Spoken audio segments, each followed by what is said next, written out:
The leaders of this country, of your state, of your city, they've all lost their collective minds. And it's your fault and my fault. I'll tell you why. Somebody in the Democrat Party you better start watching out for. And finally, maybe the best coronavirus party I've seen yet. All that's coming up right now on I'm Right.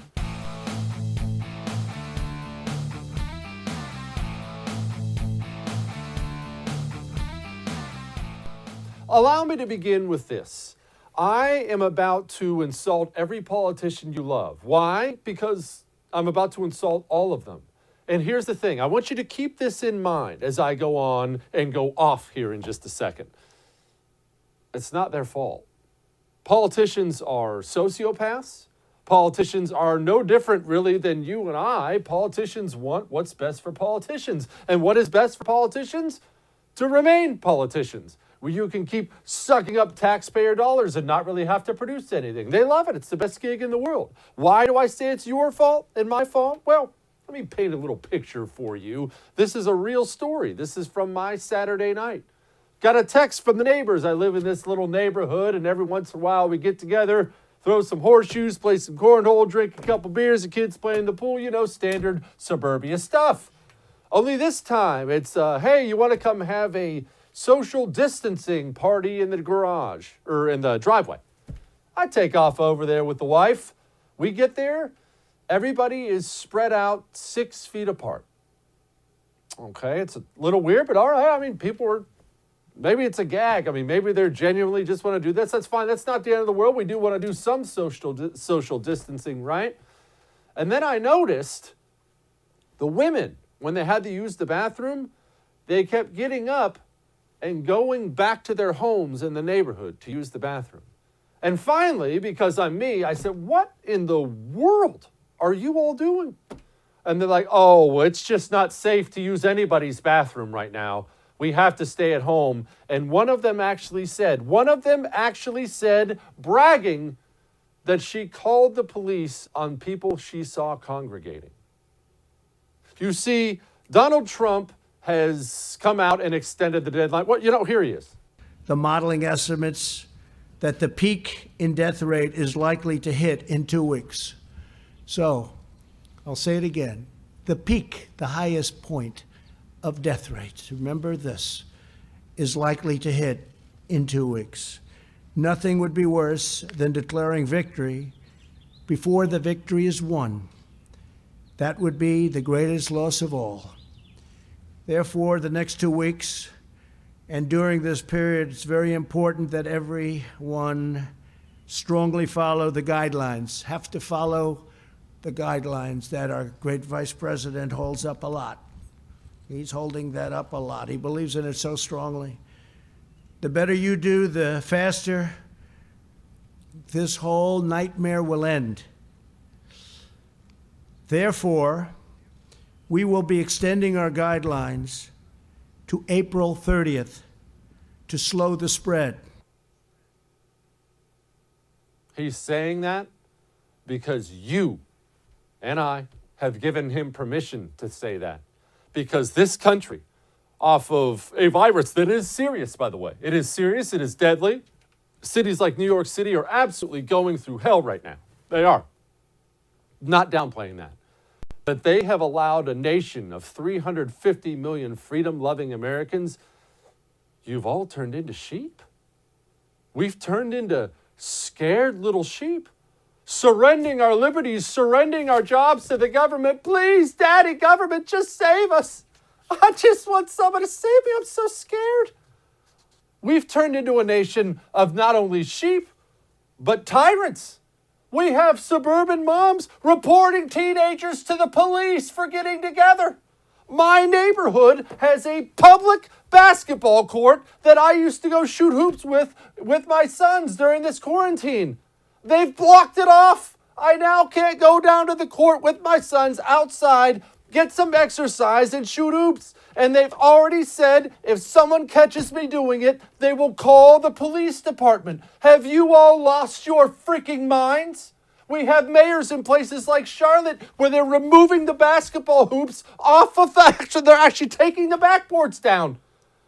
We have the mayor of Los Angeles, I played it for you last week, standing behind the microphone, telling citizens to report on other citizens who dared open their business and try to save their livelihoods. And the only reason these idiots are doing all this is because you have given them permission to.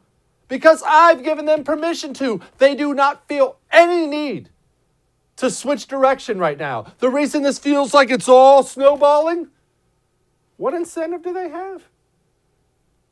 With the exception of me and a few others, who's screaming about this? About these people turning into job-killing tyrants. They just locked down the state of Maryland too. Virginia, it's universal. These politicians, mayors, governors, all of them, deciding just on their own, well, you're not allowed to leave your home. Who the hell are you to tell me I'm not allowed to leave my home? I am a free American. This is not Spain. This is not China. I go where I want, when I want, because I am an American citizen. I have never seen this kind of madness in my entire life. I'm disgusted, absolutely disgusted that we as an American people are agreeing to this, are laying down to this. And I just got word from one of my buddies. Do you know what the estimates are for end of April? You ready for this? Pull up a chair. 40 to 50 million Americans unemployed. Let me say that one more time just in case you weren't paying attention. 40 to 50 million Americans unemployed. 40 to 50 million people looking at bills they can't pay. 40, 50 million Americans looking at their kids thinking, am I going to be able to feed them next week because of a virus? A serious, deadly one, yes, but because of a virus? We are turning America into South Sudan because of a virus? I have never seen such collectively agreed upon lunacy in my entire life. I don't care that the rest of the world is doing it. I don't care that this idiot doctor says we have to do it. I don't care that that idiot doctor says we have to do it. You don't cause that kind of devastation ever. Never. For any reason. The reverberations of that down the line are going to be unending. You can't even imagine the stories. Just had a recent surge in suicides in Knoxville, Tennessee in the past couple weeks. Oh, that number is about to spike. Drug and opioid addiction, that's about to spike. Or drug and alcohol addiction. Spousal abuse, child abuse. The list goes on and on and on of what happens when you carpet bomb an economy. You never do that, and we're doing it on purpose. On purpose. Again, this may be the part that weirds me out the most. This is not some war we didn't see coming. It's not some bad policy like the last depression. Well, okay, maybe the universal tariffs weren't such a good idea. This is politicians pointing at the American people and saying, you will become poorer. I cannot believe it's happening. And more than anything else, back to the point I'm making, I cannot believe we're laying down for it and encouraging it because we're scared. People, nothing is worth that. Nothing is worth that. You've allowed these people to turn into tyrants because you're scared? Believe me when I tell you, what I just said may have made you uncomfortable, but it's not that I'm right. It's that you're all going to agree with me real soon. 40 to 50 million unemployed Americans is, well, it's a bad movie. Hopefully we can stop it. Now, since we are stuck at home, let's talk about mybookie.ag. Again, that's mybookie.ag. Now, before I go into it here, I need to reinforce this. Promo code Jesse. That's promo code Jesse. That is important because it's going to get you free money. Could you use some free money right now? What I mean by that is you go to mybookie.ag and use promo code Jesse. They'll match your $250 with their $250. They'll match your $1,000 with your $1,000. I would like some free money right now. I don't know about y'all, but I could use some. And when you go to mybookie.ag, I can hear what you're saying right now. Jesse, there aren't any sports. Yes, it's politics. I mean, granted, you can bet sports whenever sports come back there, and I will. But they have politics. You can bet on the next Supreme Court justice to retire. You can bet on the Electoral College. You can bet on whether or not Donald Trump's Twitter account is going to be suspended. On my life, I'm not making that up. Or just do a basic bet. Who's the next president going to be? Go to mybookie.ag. Break up the monotony of this quarantine. Start playing today. Start playing with me. Mybookie.ag, promo code Jesse.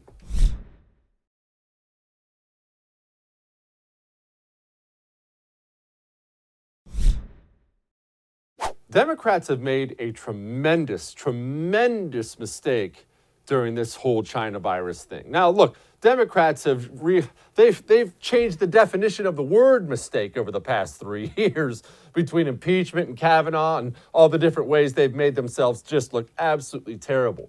But this China virus thing has really changed things for them. Now, one thing they can't help, one thing they can help.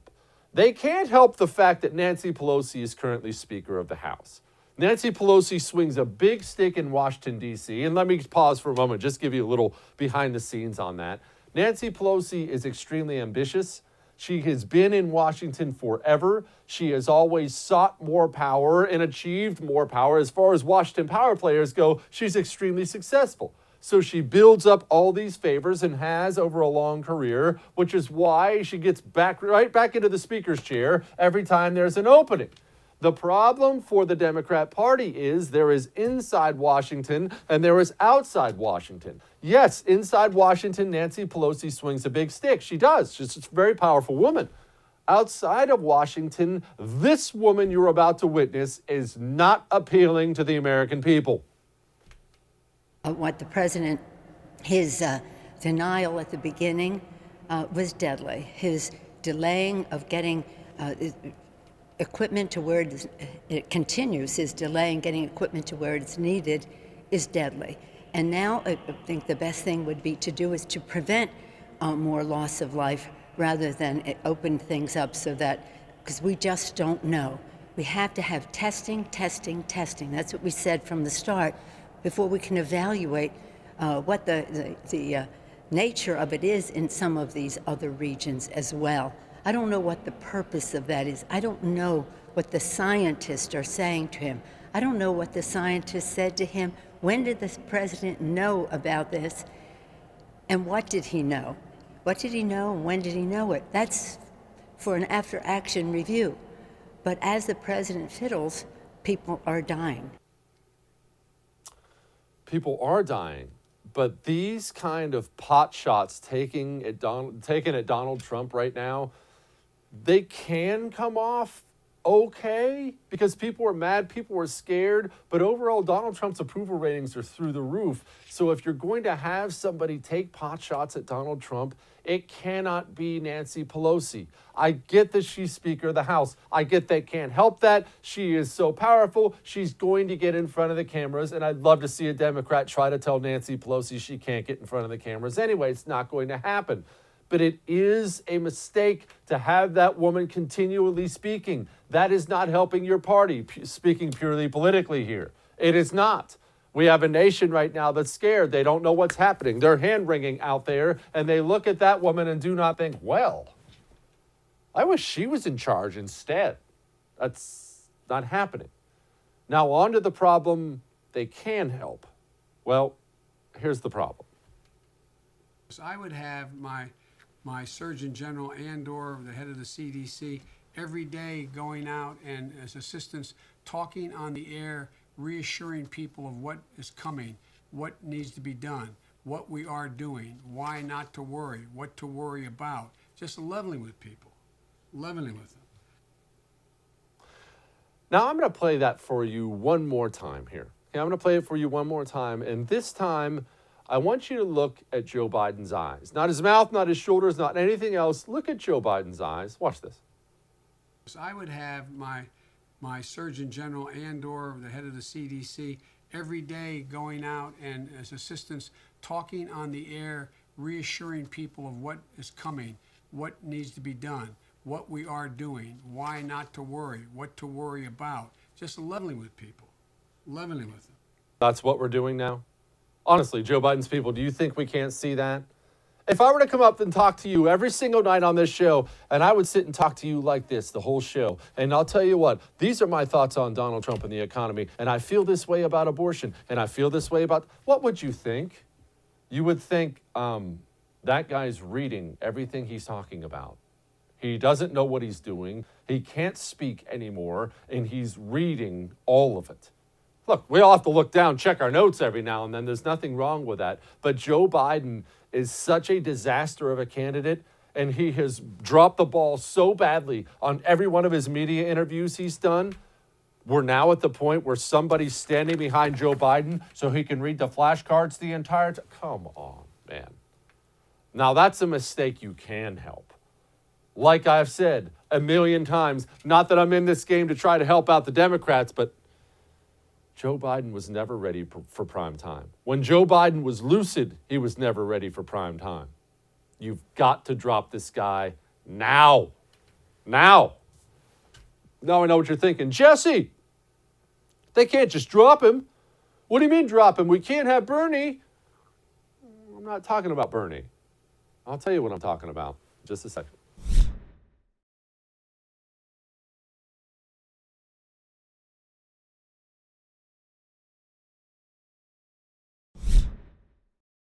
Well, I am proud to introduce the first very own Madison Gessiato to break down all this madness I see right now. Madison, I know there are several people out there who disagree with me. You may be one of them. I hear we're not going to open back up again till April 30th, and I think to myself, well, I mean, that's pretty much going to change the entire country and destroy an economy worse than a virus ever could. What say you? Well, I have major concerns about the economy, as I know many people like you do. I think it's very difficult when you look at weighing the risks against the solution. We, and I've written about and talked a lot about even here on the Verse about the fact that we need to have an end in sight, and we need to make sure that we put the economy as a factor that's weighed heavier than maybe we've seen in the past when we look forward to the potential effects of what we could see as a result of staying shut down for too long. And, the negative effects and maybe even deaths that we could see as a result of that. So I'm very concerned about the economy. I'm concerned about the double-digit unemployment that we're sure to see, potentially 20, 30% unemployment rates in this country. We're going to start seeing more looting. We're going to, have major concerns when it comes to crime. So, yeah, I'm very concerned about us staying shut past the 30th of April. But at the same time, I do trust this president more than any other president we've seen, at least in my lifetime, to handle this crisis. His ratings have gone up when it comes to his approval and handling this. And I'm not a medical professional at the end of the day. So there's more, I think, that we may find out about this virus that we simply don't know yet. And I hope that gets out to us as soon as possible. Madison, it's not that I ever go conspiracy theorist because I don't really believe in any of them. I just always assume people are just kind of falling backwards into everything. But do you think there's a chance there is something? Now, I'm not saying they would do it for nefarious reasons. Do you think there is something Trump and his administration aren't telling us about this thing out of China? I can't help but be almost weirded out by this whole thing. I understand things are bad in New York City. I understand we have pockets where things are bad. They're bad in Italy. But to carpet bomb the American economy almost convinces me that they know something we don't know. I don't necessarily think that there's something that the president or his administration knows at this time that we don't know, but I think we cannot trust China, and that's something I've been saying for years. They've lied to us before. They lied during the SARS epidemic. They're lying now, and we can't trust what they're saying. And so while they knew about this virus and didn't let us know in advance when we could have potentially prevented deaths, and the same with other countries, I think there's more research that we're going to need to do as quick as possible here in the United States. We have an amazing medical, group of professionals that are working with the president. We have, some of the best researchers in the world. And, I hope over the next 30 days, they can come up, with more information for us, as well as work with the administration to come up with a plan, even if that does mean that we see these social distancing recommendations in place still past April 30th in places like New York, where we're seeing the numbers much, much higher. And hopefully those can be loosened in places like Ohio, my home state, or, even here in some cities in Arizona or other places across the country where they simply haven't seen the numbers that New York, New Jersey, and California have seen. How do you how do we reconcile the states' rights portion of this? I understand nobody wants to hear during an epidemic about the Constitution and stuff like that. They don't. But Madison, I have a big problem with the nation's virus response being a reflection of what's happening in New York City. The truth is that most people do not live in New York City. New York City's 8 million people stacked on top of each other, and that is not reflective of most of the country. So why isn't every state given the freedom to handle this their own way? Instead, they're all going the same direction, and nobody wants to stand up and say, hey, come on, slow down now. We have no cases here. 100%, Jesse. And I've been super disappointed when I see a lot of the decisions made at the state and local levels. Yes, I think the social distancing recommendations coming from the federal government and the CDC are important. I think we of course, should do everything we can to prevent the spread of the virus, even if that isn't mandated, right? As people, we want to protect, our grandparents, we want to protect people in our communities, and we want to do what we can do. But when it comes to what we're seeing mandated by cities, by locales, by states, I know, I disagree with you on that. People don't want to hear about the Constitution. I've been talking to a lot of people that have a lot of questions for me as an attorney about the Constitution and wanting to know, what are my rights? I'm really upset with what, my governor has done. I've seen a lot of people in my home state of Ohio that are not very happy with Governor DeWine, Republicans included, because these are people who worked, Jesse, for decades, sometimes generations, to build up their businesses. I know a lot of small business owners in the state who may never open again. A restaurant group in my hometown had, to lay off over 200 employees. And this was, when they first issued the stay-at-home order until April 6th, which is now, as we know, going to be extended. So there's major concerns, I think, on the overreach at the state and local levels, and this not necessarily being mandated by the federal government, and they're stepping forward and doing this when they're not seeing the numbers that we're seeing in places like New York, New Jersey, California, even Louisiana numbers have gone up, but a lot of these other states haven't seen it. North and South Dakota barely seeing any cases. So there's very much a concern here.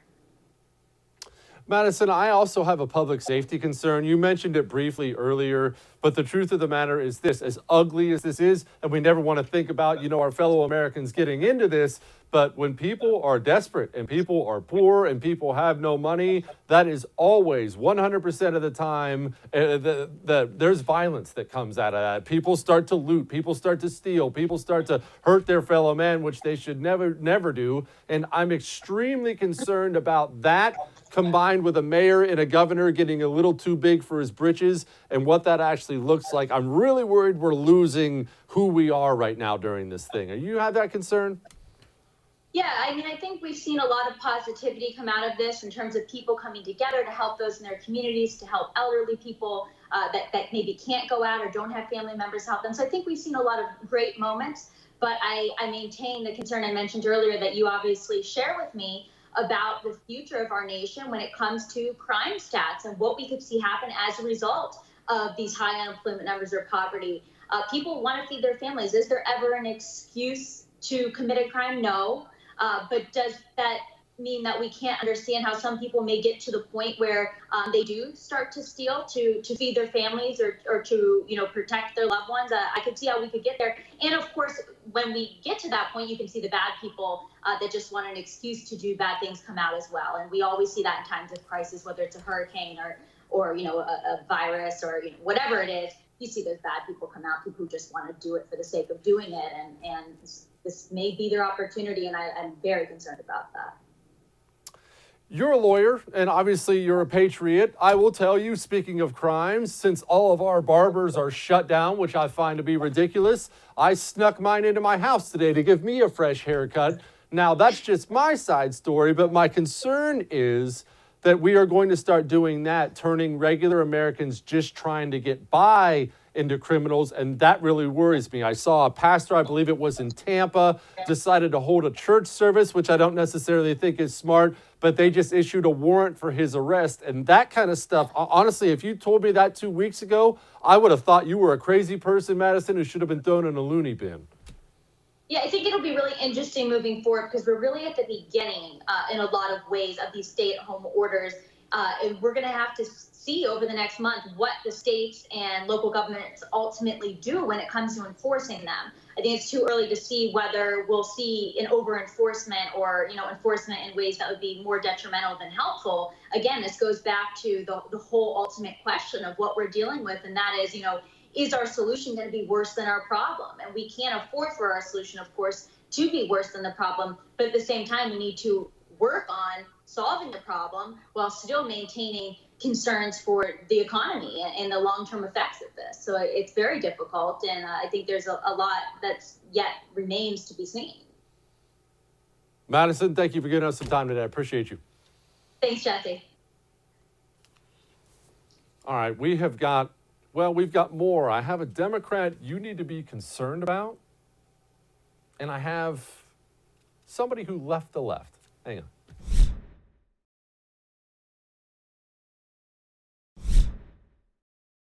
President Trump said the other day something that, I didn't think he should have said. Listen to this. Well, one of the reasons he's successful is because we've helped make him successful. Now, if he's going to run, that's fine. I wouldn't mind running against Andrew. I know Andrew for a long time. I wouldn't mind that. But I'll be honest, I think he'd be a better candidate than Sleepy Joe. I wouldn't mind running against Andrew. I don't mind running against Joe Biden. Yeah, you should mind, because he is a lot better candidate than Joe Biden. Here's what I'm saying to you. Obviously, I want Donald Trump to have 4 more years. I do. I think he's been an outstanding president, even though I disagree with some of what we've seen now. It would be a disaster, especially with our unemployment numbers, to have Cuomo walk into the Oval Office. It would be a disaster to have Joe Biden walk into the Oval Office. But here's what we're facing. You remember, we've gone over time and time again what the Democrats have on their plate. They have Bernie Sanders, who, as we've seen, they will not accept Bernie Sanders. There is no world in which the Democrats will allow Bernie Sanders to be the nominee. We have Joe Biden. Joe Biden, who is disintegrating mentally before our eyes. I am not trying to be mean. Everybody can see it. You saw the Biden clip we played earlier where he was talking like this to the camera, clearly reading it. Because earlier, when he was trying to speak off the cuff, he can't talk. He can't form sentences anymore. It's not working. So that's what they have. And you only have one of those two things, right? Wrong. You understand that we have a Democratic National Convention coming. That at that convention, that's where they will decide who their candidate is. You understand all these state primaries that give you the good feels? They can all be disappeared like that. Democrats can pick whoever they want out of that convention. And you think Democrats aren't looking at Joe Biden right now and saying to themselves, yeah, that's not going to work. Of course they are. I'm starting to see it more and more. And I don't just mean 1 or 2 Democrats. I mean prominent Democrats. They're looking right now and they're saying this is a disaster. This should be prime time for a Democrat. We have the President of the United States who's a Republican. We have unemployment numbers through the roof and a virus that's killing people. If you're a Democrat running against him here in just a few months, you're thinking, woohoo, we're in hot cotton, baby. Only they're not saying that. They feel terrible. Why? Because they know they're done. Andrew Cuomo is not done. Andrew Cuomo could walk into that convention if he calls in the right favors, and the governor of New York is owed a lot of favors by a lot of people. He could walk into that convention and walk out as the Democratic nominee. Now, I know what you're saying. Jesse, you're crazy. Donald Trump's approval numbers are through the roof. I mean, they just came out, 60% approval. Everybody loves the job Trump's doing. You ready for this? Come here. Nobody on earth knows what public sentiment is going to be when we have 40 million unemployed Americans at the end of April. I am not trying to be doom and gloom, people. I am telling you, that creates sea changes like you can't even imagine. A buddy of mine just sent me a picture of the emergency food line in Pennsylvania. Not Libya, not Yemen. In Pennsylvania, there's an emergency food line.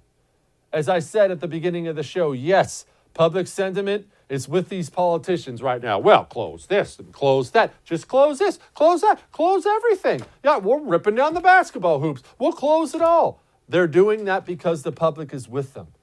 The public is going to wake up one of these days and change on a dime. And they're going to look around and they're going to think, what kind of nuclear hellscape am I living in? And who did this? And where do you think they're going to look when they do that? Fair or not fair? They're going to look at the man on the top. I'm not saying Donald Trump is toast in 2020. I'm not saying that. I would never say that. And I hope he's not. I'm saying that everybody's job is on the line when it comes to politicians, when it comes to employment numbers like this.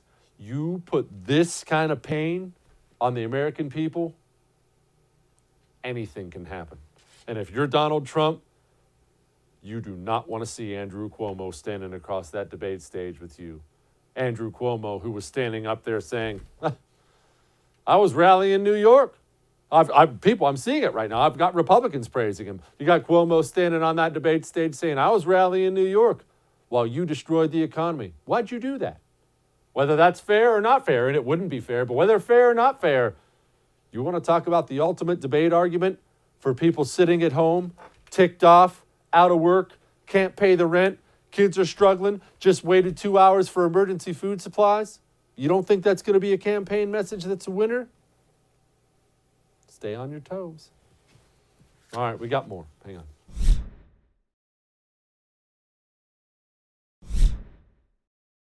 Well, before I get to my next guest, I want to show you the video, well, seen around the world at this point in time. Look at this. I'm not one of them. Hi, I'm Ariel. I'm a lesbian, and I don't think gender is a social construct. I don't think cis straight white men are evil. I don't believe that genital preferences are transphobic or that there are 97 genders. I don't think that male sex offenders belong in women's prisons. I don't think it's normal for people to be praised for walking around with shirts that say kill TERFs. I don't think like these people, and I no longer want to be associated with them. I've reached peak LGBT. This is my coming out video. Never in my life have I been more canceled, tortured, tormented, harassed than by members of my own community. Never have I witnessed literal mentally ill individuals who are latching themselves onto the LGBT community without actually being LGBT for the sake of oppression points, external validation, and sympathy. Never have I seen such disrespect from younger LGBT people to the older lesbian, gay, bisexual, and transgender advocates who have been paving the way for us for longer than we've all been alive. Never have I seen people that use the word bigot so frequently and not see the hypocrisy and irony in themselves saying it. Some of you have noticed this change coming onto my channel within the past 2 years, as I've gotten what some people would say more conservative. And yeah, I have, haven't I? Since the queer movement right now is obsessed with all these different labels, and I am a fan of labels, I wanted to share a new label of mine with you. I'm coming out. I am officially leaving the left. Joining me now, Ariel Scarcella. Why are you leaving the left? How did they manage to run you out? As you said, it's not exactly like you grew up reading Thomas Jefferson. How does that even happen? Right. I mean, did you see the video? These people are crazy. Like, I don't want to be associated with them. The funny thing is, I don't think most of these people that claim to be a part of the gay community now, like the LGBT community, are not even gay. Like, they are literal kids. Most of them are teenagers that are identifying as every other gender that you could think of, and that they're queer, even though most of them are young straight girls that only date men, and they just like to dress differently or present differently, or they just want to be different. Because at this point in time, it's like the worst thing you could be, right, is a straight person, especially if you're like a white guy and you're straight, cis straight white man, right? Like the worst thing you could be. So I think a lot of people, a lot of teenagers specifically, are migrating to the LGBT community, to be a part of something because they want to feel more included. But what they're actually doing is redefining labels, redefining words, changing them, so that they no longer have any definition at all. Like, they're changing the word lesbian, so that doesn't, have a specific definition, and changing the word woman, and changing the word gender, and sexual orientation apparently is mutable at this point, according to them. And I don't want to associate. I don't want to be associated with that type of community anymore. It's become. It originally was to preach, to be about coming together and being accepted and accepting of other people that are different, different than, normal people, but also because it's similar to each other. And now it's just become, a safe space almost, or safe haven for people that probably likely need help but aren't getting it, I'm glad I have you on because I've been dying to know this. When did you see this shift? Clearly you've seen it in your lifetime. I am the old cis white male and I grew up in a way different culture, so all this is completely new to me. But I feel like I just woke up one morning and the most popular thing I could do was to go have the doctor lip my bits off here. When did that happen? I don't understand when it happened. It seemed like it was overnight. It wasn't overnight. It definitely wasn't. I think that a big part of this is due to people like me, influencers, creators. I don't want to take blame for it though, because I've kind of never been exactly the type of person that they are claiming to be, which is why I've always gotten hate from them. But I have always preached love and tolerance and acceptance of people that are different. Trans people that pass, trans people that don't pass, trans people that have had surgeries, trans people that don't, lesbians that, maybe might not, there are certain types of gay men that won't, go down on other men. Like, does that make them less gay? Probably not. But this new wave of, everybody is valid type of people started, I think, mainly because of influencers like myself, because of Tumblr. The idea that, again, like, everybody's valid, and it's just become a snowball. Like, I think it started around 2014, 2015, I want to say. There were a number of more queer type of content creators that weren't strictly like gay, lesbian, or bisexual, that were slightly different, that had a lot to say, and a lot of them are great people. But I think people that were watching them took what they were saying to the extremes. And I think a lot of people that were also creating the content, even though they might be good people, have mental problems, to be honest, have mental illnesses. And I'm saying that as somebody with an anxiety disorder. Like, it's a thing, it happens, but you need to get help. And I think it's just very easy for people to be like, okay, like, we don't want to get help. We're just going to go to this community who says that we're valid and perfect the way we are, and we're going to hate on everyone who says otherwise. And it's not healthy. That's my cat. My cat agrees. How are they so, or I guess I should say, why are they so hostile to someone like you? Now, I'll catch some heat, but since this is not like a big thing for me, I don't talk about it, it's not something I focus on, it's not that bad. But even when I've done something, I'm like how I think trans athletes, men competing with women is crazy. I catch heat, yeah, but nothing even close to what I've seen you take. Why? Why do I get a pass, or at least a relative pass, and they hate your guts? They hate me because I think they hate me, and I don't use the word sexist as much as most feminists would. And I'm like a second wave feminist. I'm not like this new third wave feminist type people. But I think it's because I'm a woman with an opinion. I'm a lesbian, and I think the word lesbian is also very demonized, believe it or not. I don't think people realize that until they start talking to people like me. It's because I think the word has such a strict definition, whereas like bisexual, pansexual, queer, it's like, okay, like, these women are more open and they're more, quote, understanding, and it's like no, that's not what the whole idea of, when they say sexual preferences, even that suggests that people can change how they feel and what they're attracted to. And it's like, when you say the word lesbian, it's like, wow, that's a strong word. And I think people don't like that I have such a strong line, and if they cross it, I'll call them out. And they don't like that they don't like that anyone does that, but especially someone that's, quote, supposed to be on their side. I think they feel extra discriminated against when it's somebody, like, it's one of their own, but it's also the left eats their own. Like, I've been seeing a lot of people on the right say that, and I'm realizing more and more every day how true that is, because now that I've stepped away from them, they don't bother me as much. It's really interesting. How have you been received on my side? Unbelievable. I haven't had any problems. I mean, maybe I can count literally on one hand the amount of times that people were like, well, you're gay, or we don't like gay people. Like, literally nobody cares. Nobody cares anymore. I mean, like, a handful of people, really, like you have the Ben Shapiros of the world who are like, okay, like, we don't think gay people should adopt, or we don't agree with people being gay, which is just, it's not that you can't agree with people being gay. They're going to be gay anyway. You can't agree. So it's just kind of like, I just kind of shake my head at those types of people. But I think overwhelmingly the right, people that are not on the left, I'll say, because not everybody that's quote on the right is actually on the right, including myself. I'm like in the middle at this point, I think. Everyone's been really nice. I hung out with people in Tampa the other day, well, a week ago, 2 weeks ago at this point, before we were all quarantined, talking about guns and our feelings about abortions and all these things. And it's like, even if we disagree, they don't jump down my throat.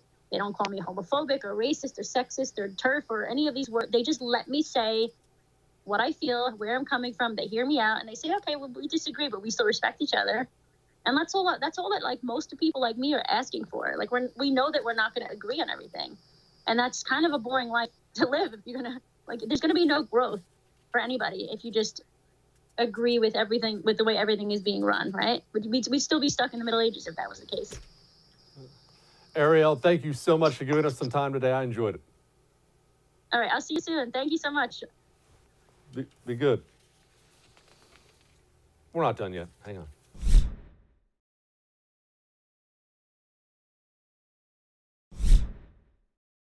We are not going to stop laughing on this show. Yes, there's plenty of bad news out there. I'm going to share it with you. I'm going to give you my analysis on it. But let us say thank you to the people who are producing funny content during these quarantine times. Enjoy the dance moves. This is called the bird. And everybody just have to start flapping your wings like a bird. I can't handle this. Do the lasso like this. Come on, lasso. Look at Marie Clem getting a good.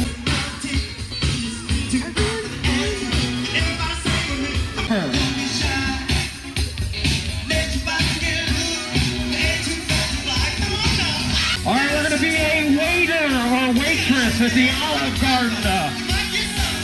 Waiter.